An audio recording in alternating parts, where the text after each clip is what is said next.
नाही, आज वार्ताहर म्हणून नाही काका, सोमेश्वर शिक्षण संस्थेचा विद्यार्थी म्हणून आलोय. सर्वात आधी ज्या शिक्षण संस्थेने अमृत महोत्सवी वर्ष साजरा करण्यासाठी सज्ज झाली आहे, त्या सोमेश्वर शिक्षण परिवारातील सगळे गुरुजन वर्ग, माझी मनोगत व्यक्त करण्याआधी मी खरं तर एका व्यक्तीचं आधी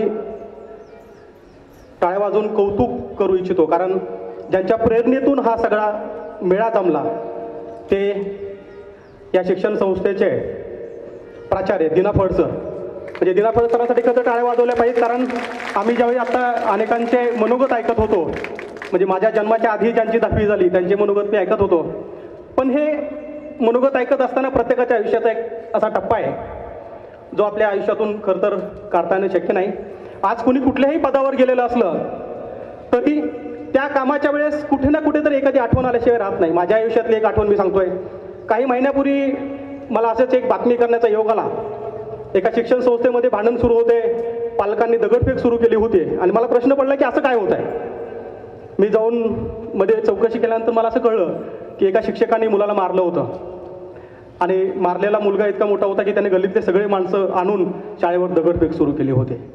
ही बातमी झाल्यानंतर मीही भूतकाळात गेलो. मला आठवत होतं की 27 वर्षापूर्वी मी ज्यावेळी त्या समोरच्या वर्गात बसलो होतो त्यावेळी संघेवार नावाचे एक सर होते, जे आता आहेत, ते पहिल्याच वर्षी आम्हाला शिकवायला आले होते आणि आम्ही असंच आगाऊपणा करायचो. म्हणजे लहानपणी पण आगाऊपणा होताच.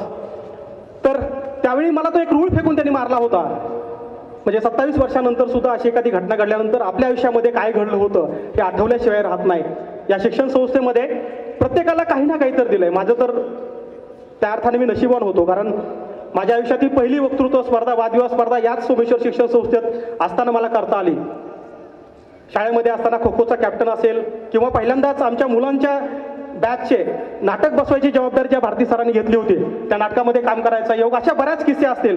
पण हे किस्से आठवत असताना एक गोष्ट मात्र कायम लक्षात राहते की आज वय वाढत आहे, अनेक जण एकत्रपणे मित्र भेटू शकत नाहीत.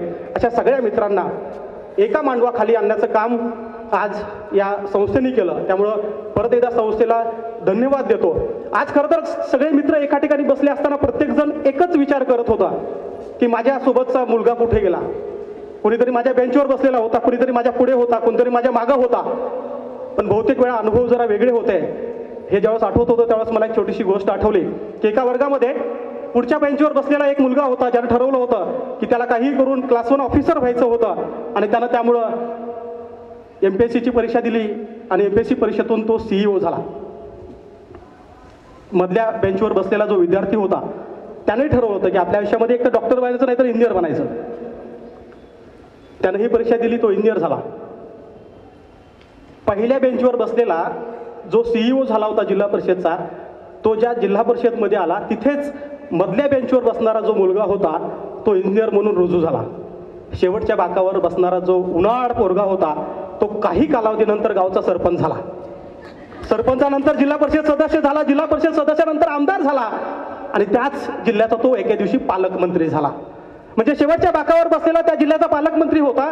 पालकमंत्री महोदयांची गाडी आल्यानंतर CEO त्यांना सॅल्यूट ठोकण्यासाठी जिल्हा परिषदच्या समोर उभा होते आणि त्या CEOच्या हाताखाली काम करायला मधल्या बाकड्यावर बसलेला एक इंजिनियर होता.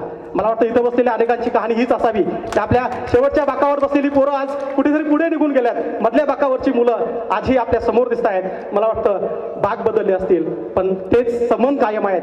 हे संबंध कायम राहूत आणि या अमृत महोत्सवी वर्षानिमित्त साजरा करणाऱ्या या सोमेश्वर परिवाराला शुभेच्छा देतो. व्यासपीठावर बसलेल्या गुरुजनांना दीर्घायुष्य मिळो ही मनोकामना व्यक्त करतो. प्रत्येकाच्या आयुष्यामध्ये संकट, सामना, संघर्ष करून पुढे जावं लागणार आहे. त्यामुळे एक प्रार्थना करतो, हर संकट का हल होगा, आज नहीं तो कल होगा. लोहा जितना तपता है उतनी ही ताकत भरता है. सोने को जितनी आग लगी उतना प्रखर निखरता है. अगर सूरज जैसा बनना है तो सूरज जैसा जलना होगा.